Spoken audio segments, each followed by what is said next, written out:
Eu gostaria de a gente começar a conversa dizendo o seguinte: o que a gente vai falar aqui é opinião nossa, né? Não necessariamente corresponde com a totalidade do problema, né? A gente vai buscar fazer uma comparação, não é bem o termo comparação, mas assim, tentar relacionar a evolução do ser com a dependência, né? Dependência química é doença, né? É doença do cérebro. Ela se instala a partir do sofrimento nosso. O termo hoje que é mais usado não é dependência química, porque a dependência química ela é específica, né? Hoje se fala em adicção. Adicção é uma palavra que vem significando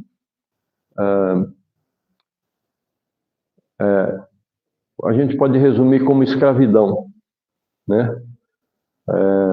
No começo do século, as pessoas iam pegar alimento no empório ou na mercearia, né? E de repente não conseguiam pagar aquele alimento. Ficava com a conta grande e não conseguia pagar. Então ele começava a trabalhar para o dono do estabelecimento para pagar a dívida dele. Acabava virando um adicto, né? Quer dizer, o cara não era funcionário, não era trabalhador do comerciante, mas tinha que trabalhar para ele para pagar a dívida. Então, pegaram essa ideia e somaram com a dependência química. E expandiram isso, porque a dependência, ela pode ser de celular, pode ser de jogo, pode ser de sexo, pode ser de trabalho, de comida. Tem uma gama infinita, o que nos reduz, de modo geral, cada um de nós somos adictos de alguma coisa.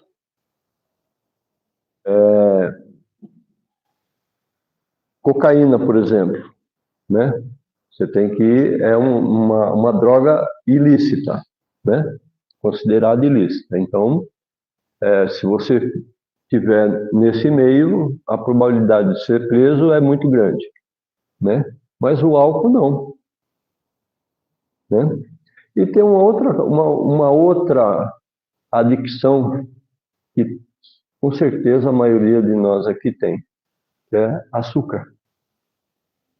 O açúcar causa mais dependência do que a cocaína. Se a gente quiser ter a prova disso, experimente ficar um mês sem comer açúcar, para você ver, sentir o desespero que dá. E você nem percebe que está desesperado. Por isso que é difícil de tratar.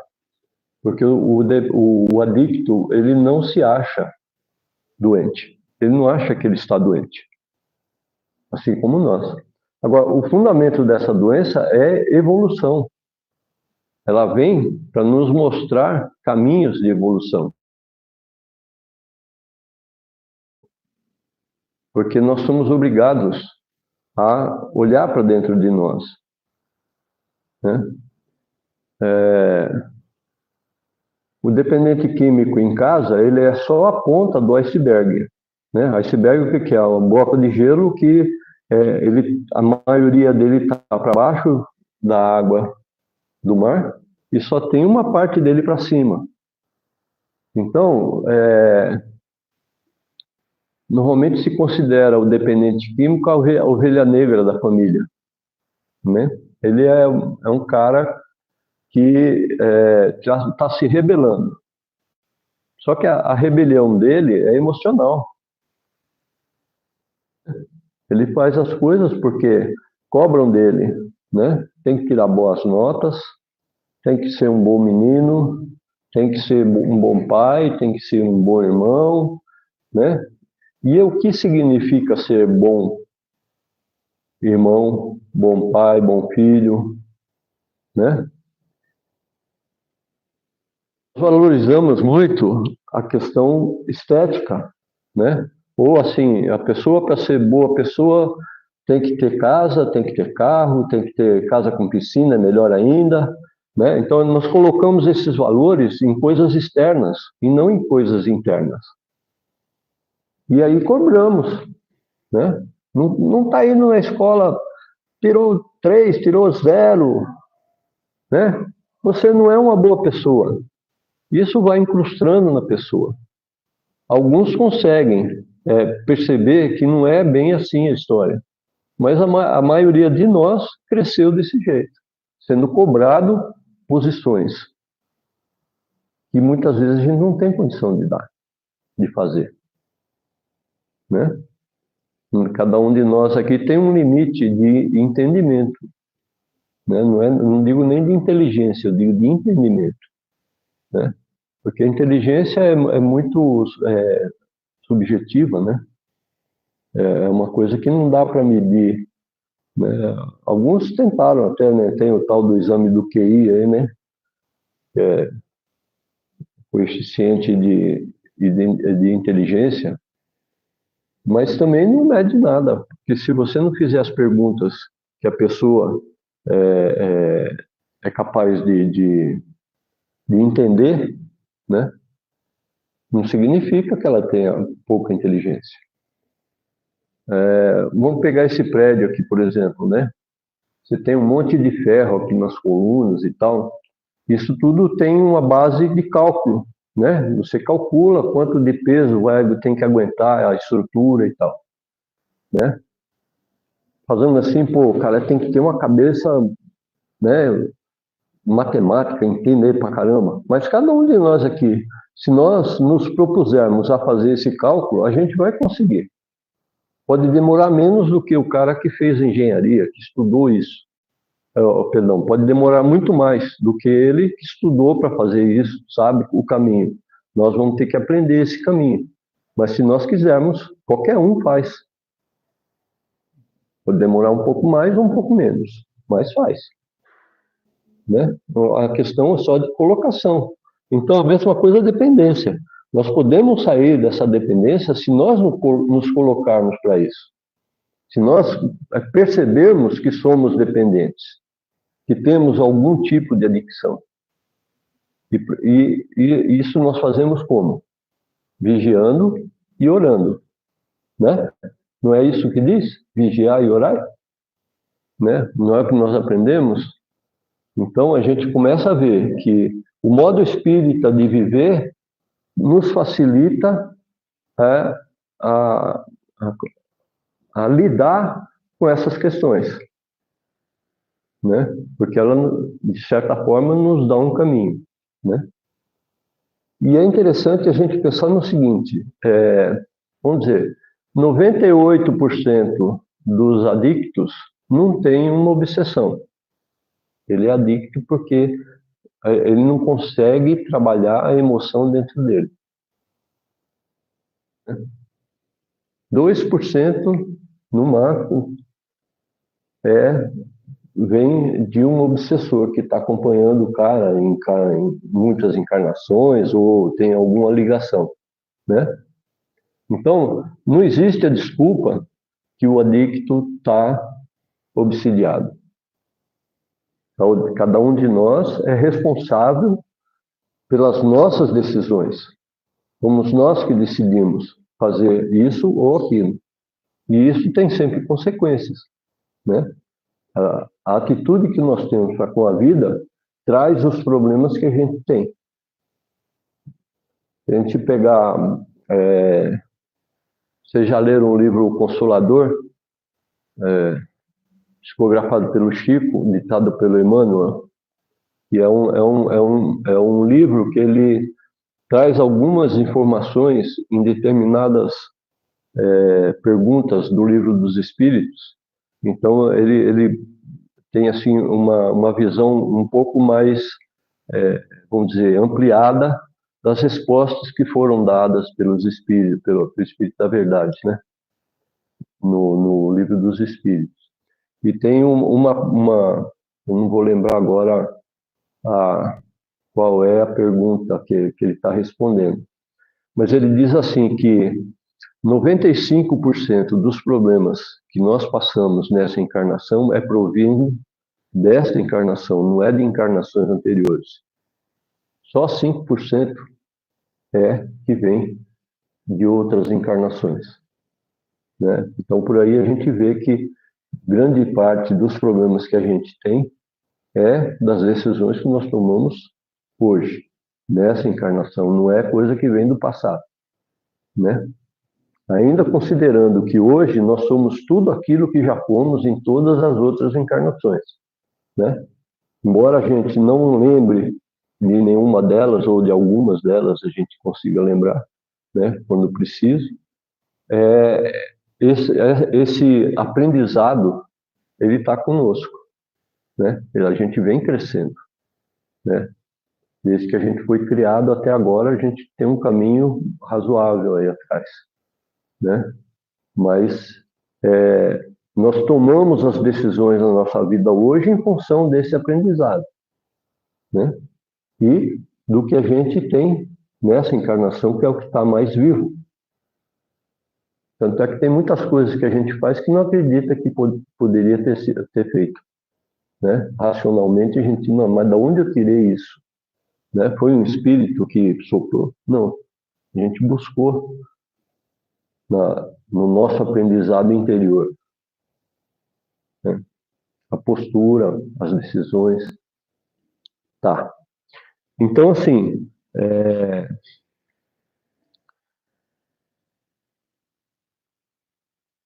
quando a gente pensa em adicção, né, nós não relacionamos isso com o crescimento espiritual, né? Nós relacionamos muito com como é que eu vou dizer, rebelião, né? Quer dizer, o cara está fazendo um caminho que ele está vendo que não é bom e continua nele, né? Pois é. E quem é que decide se esse caminho é bom ou não, se está sendo bom ou não para ele? E a gente começa a ver a figura do codependente, né? Nós olhamos os nossos irmãos, ou o nosso pai, ou o nosso filho, né, fazendo alguma coisa que a gente considera que não é boa, né, e cobra dele uma mudança, né? E aí a gente acha que nós temos condição de mudá-lo, de fazer ele mudar o seu comportamento. Só que não, nós não vamos conseguir fazer isso, porque a decisão é dele, é do outro. Só que nós ficamos dependentes dessa decisão dele. No final das contas, muitas pessoas não conseguem ver que a vida tem mais coisas acontecendo do que só o problema do adicto. E isso também mascara um pouco a nossa adicção, né? Então,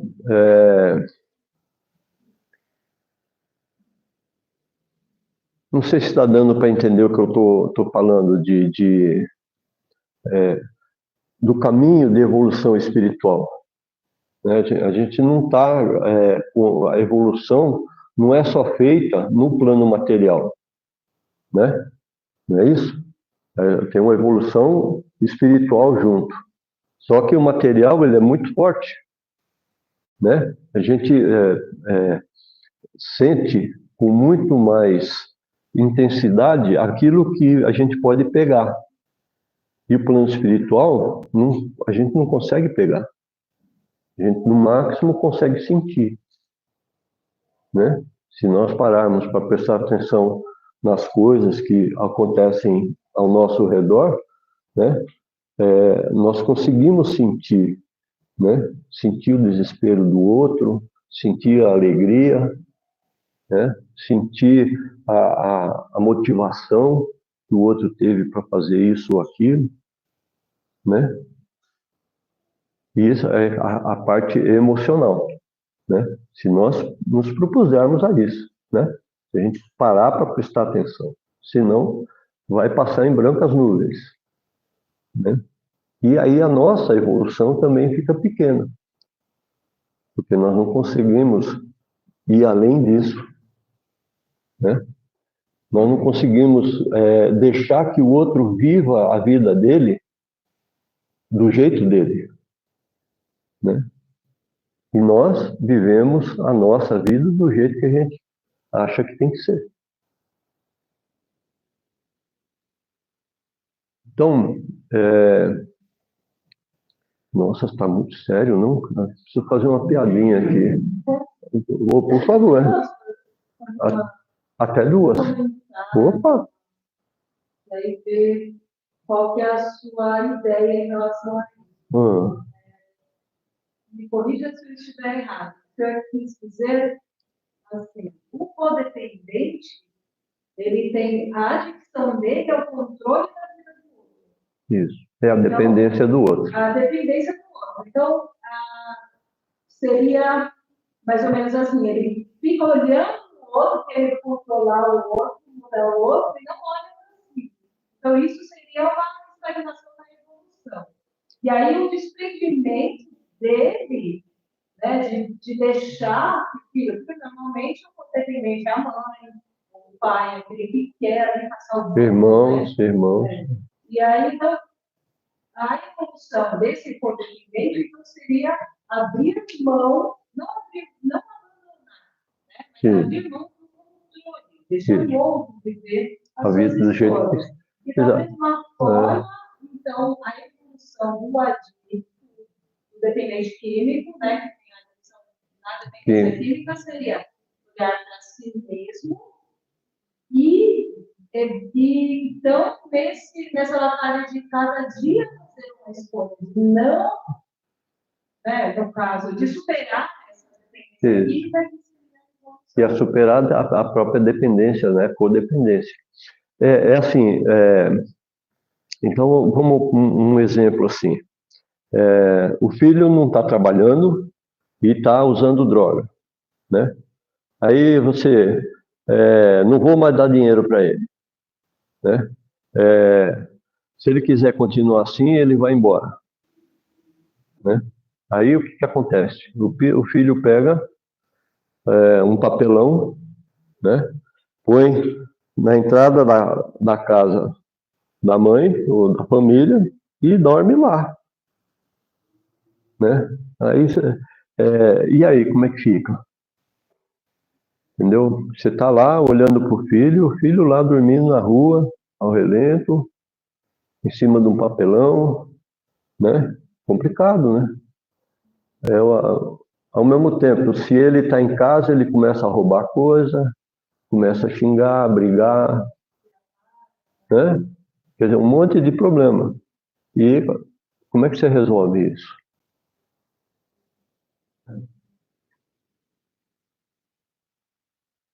Entendeu? Olha só, a nossa postura, né, como pai ou como mãe, né, é você pegar e trazer esse ser para você e que ele faça o que você acha que precisa, né? Vai largar ele no meio da rua? Aí fica pensando, mas por que ele está desse jeito? Né? Ele não teve estrutura para lidar de outra forma com o sofrimento dele.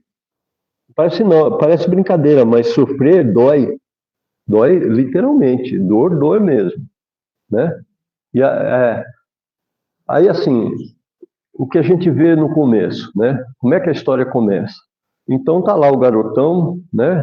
Entrando na adolescência, aí começando a cobrar dele, né? Quer dizer, já estava cobrando antes, né? Mas agora começa a ficar, porque aí já tem 14, 15 anos, já não é criancinha, já não pode se comportar como uma criança, né? Tá. Aí você começa a cobrar dele, e isso causa sofrimento para ele, né? Porque ele não quer fazer de um jeito, não quer fazer do outro, então, mãe, você tem que fazer assim, porque assim que tem que ser. Tá bom. Aí, uma festinha no sábado, vai lá na festinha, né? E aí toma um copo de cerveja. Nossa, fica legal, porque aí, né? Parece que o mundo parou, eu estou aqui na rua, fica tranquilo, né? O sofrimento vai embora, que aí ele começa a se liberar, conversa com um, começa com outro, isso aqui. Tá. Aí acabou a festinha, volta para casa, tomou um copo de cerveja, tá? Só. Tá. Aí passa a semana, vem aquele turbilhão de coisas de cobrança, não sei o quê. Aí chega no outro fim de semana, tem outra festinha. Então, legal, aí ele vai lá, né? Aí toma um copo de cerveja. Só que aí a cerveja já não faz aquele efeito, porque o corpo já recebeu aquela substância e já está preparado para ela, né? Então, quando ela entra, a resposta não é a mesma, não tem mais aquela, né, aquela suavidade e tal. E aí ele toma 2 copos, né? E aí na terceira festa, 2 copos já não resolve, ele vai tomar 3. Daqui a pouco ele está tomando uma cerveja inteira. Daqui a pouco ele está tomando uma grade inteira. Você entendeu? Então, começa a entrar na vida, fazer parte, e sem perceber, né? E o que a gente vê não é só um adolescente que está aí, você tem lá um grupo que está reunido e tal, não sei o quê, papo vai, papo vem, não sei o quê, e vai todo mundo na mesma onda. Só que a droga de adicção, né, que é aquela que nos traz prazer, que muita gente não gosta de cerveja, nem o cheiro, nem o sabor, não gosta nada. Aí toma vinho, né? Ou então fuma, né?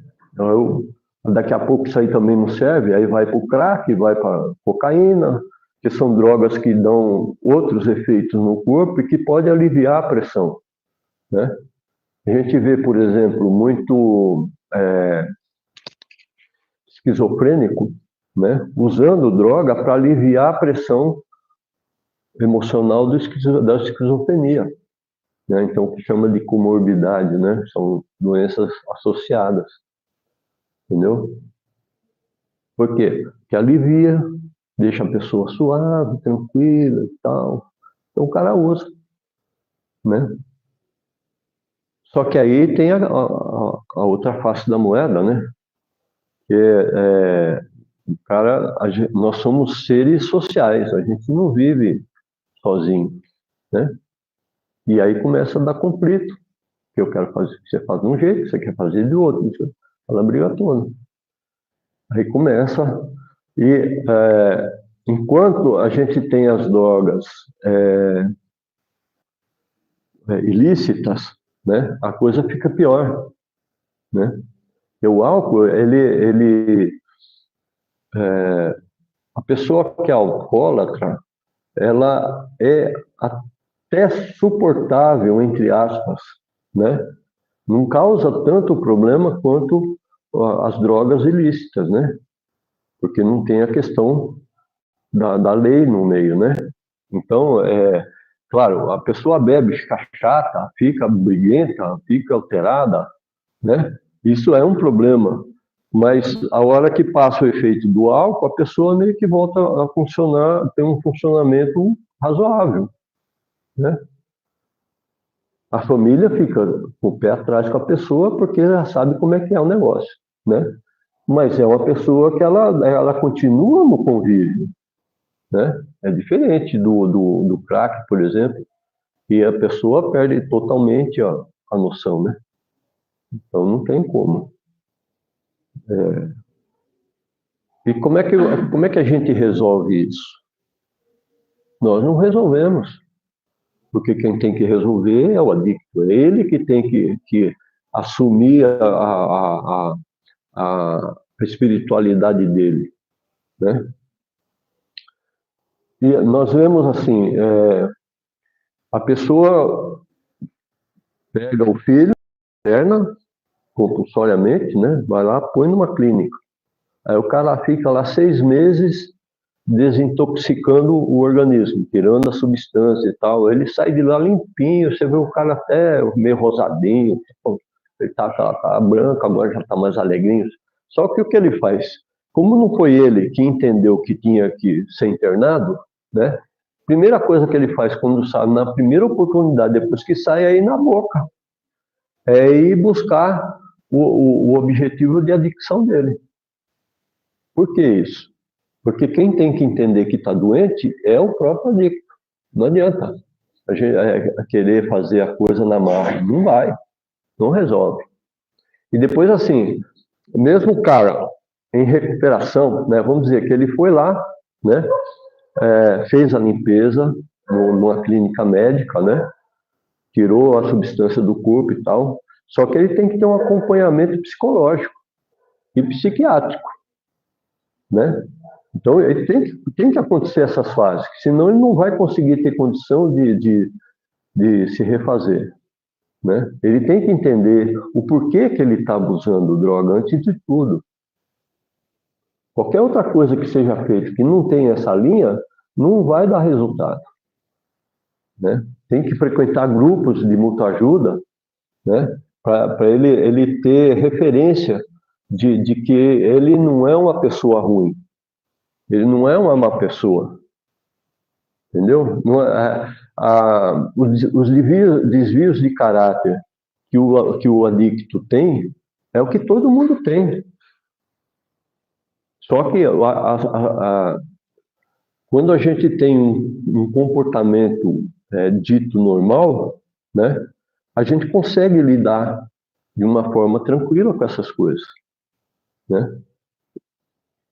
O dependente não, né? O adicto não tem condição. Por favor. A gente mais até onde pode ver que é algum obsessor ficando. A pessoa? O que acontece normalmente é assim, o adicto atrai o obsessor, né? Então, assim, se ele está na beira no balcão do bar lá bebendo, os irmãozinhos que estão lá são bebuns, são pessoas, bebuns, olha, isso é coisa, oh meu Deus do céu, são alcoólicos, né, que já desencarnaram e que não conseguiram se desligar da adicção, né? Então eles se ligam, aí acaba potencializando a adicção da pessoa, né? Porque aí ele quer beber também, aí bebe os 2, 3, 4, 10 juntos, né? Mas isso não dificulta o tratamento, entendeu? Porque quando nós entendemos o vício que temos, a gente tem condição de controlar ele.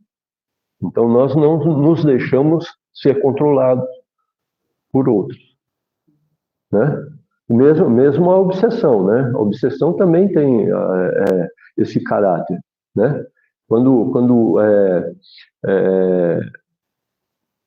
eu tenho consciência dos meus limites, né? Quando eu me acostumo a vigiar o meu comportamento, né? Então eu começo a ver quando que eu estou sendo orgulhoso, quando eu estou sendo vaidoso, quando eu estou sendo egoísta, né?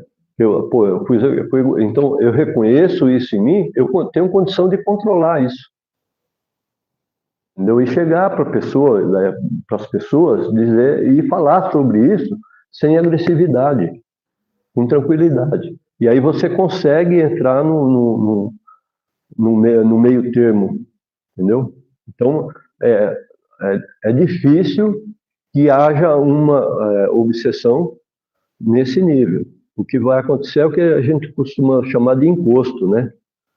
Aquela coisa do imposto. Sabe o imposto, o que é? Você está andando na rua, aí tem um irmãozinho que está precisando de alguma coisa, ele olha para você, acha que você pode, ele vai para onde você for, ele vai junto.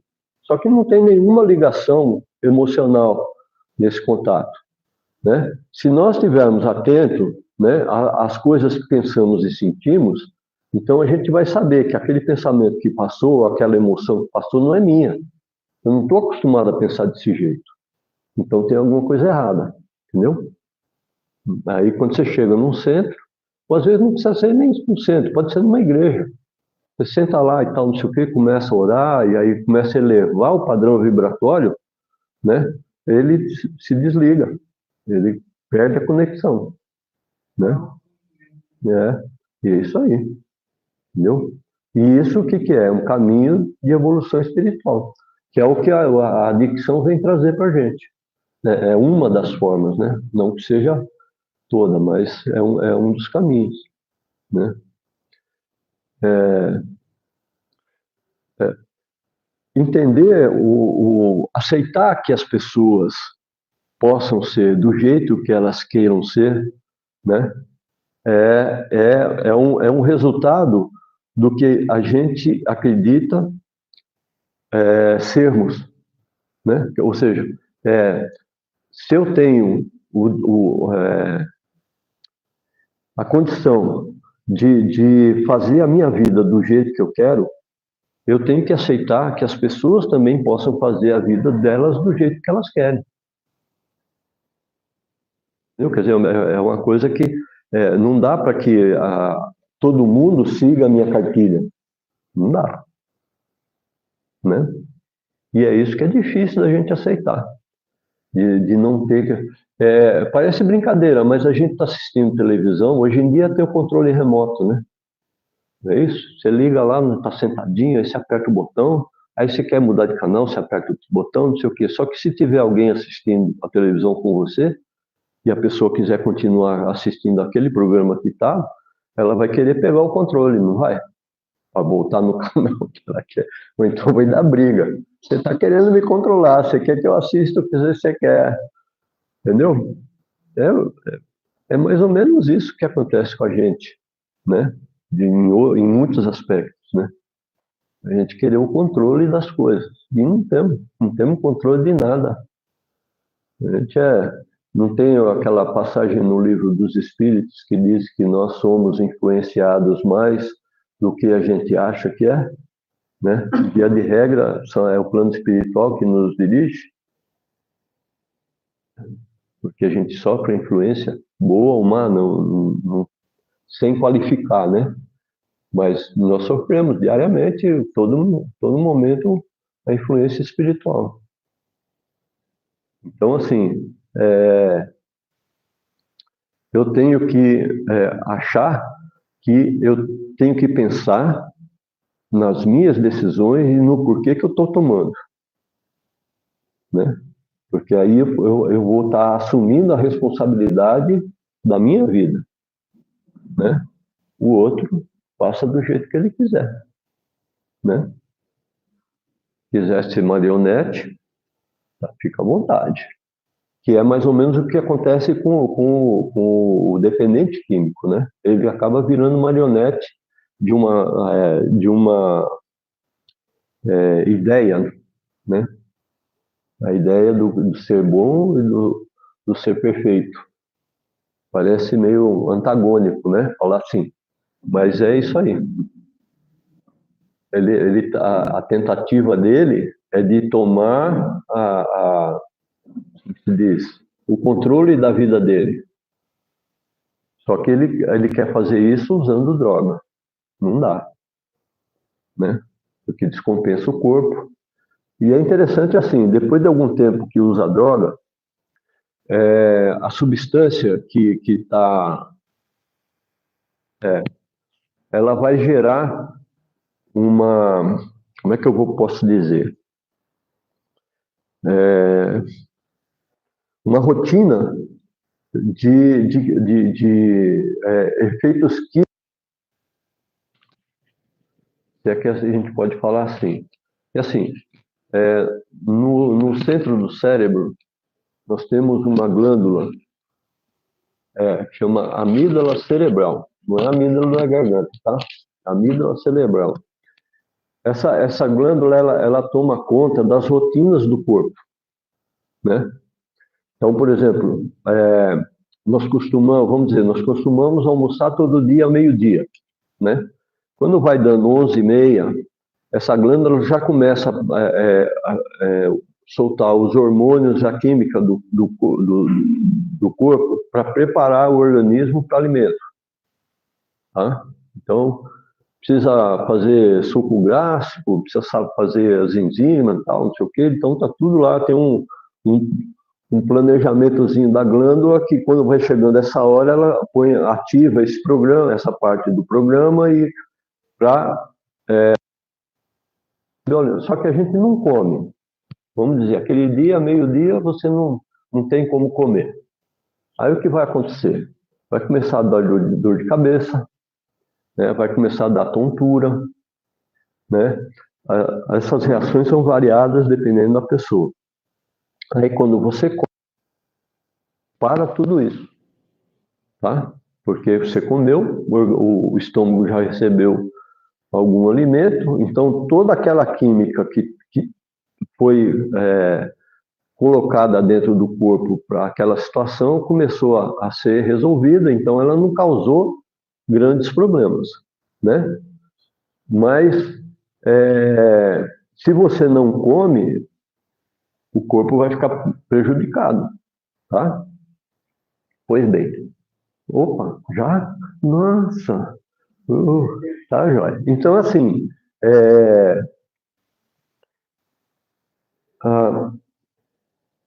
quando o dependente deixa de usar a substância, essa glândula não sabe disso.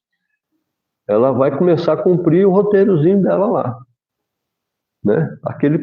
Aquela substância não está entrando no corpo. Aí o que ela faz? Tanto quanto no almoço, né, como na droga, ela vai começar a roubar energia do lobo frontal do cérebro, tá? que é a zona do raciocínio, né, para fazer com que a gente vá comer ou vá usar droga. Tá? Então, a gente frequentemente vê o adicto arrumando os motivos mais esdrúxulos, as coisas mais sem pé nem cabeça, como motivo para usar. E para não fazer as coisas que ele quer e usar. Né? Por que ele faz? E nós também, em algum nível, a gente faz isso. Né? Parece que a gente fica meio burro, né? Emburreceu. Né? Porque não faz, é a glândula pineal, a amígdala cerebral que está. É que essa amígdala ela fica perto da pineal. Aí, às vezes, as pessoas confundem um pouco a função. Mas é isso aí. Né? Isso. Tá bom, então. Alguém mais quer perguntar alguma coisa? Falar? Eu sei que a gente enrolou um pouquinho, né? O negócio está meio... É que é um assunto, se a gente for falar, a gente vai ficar aqui uns 3 dias e não vai chegar a falar tudo, né? Então dá uma condensada. Aí vocês me desculpem se eu, de alguma forma, falei alguma besteira. Né? Mas acho que é isso aí. Tá bom? Nós agradecemos.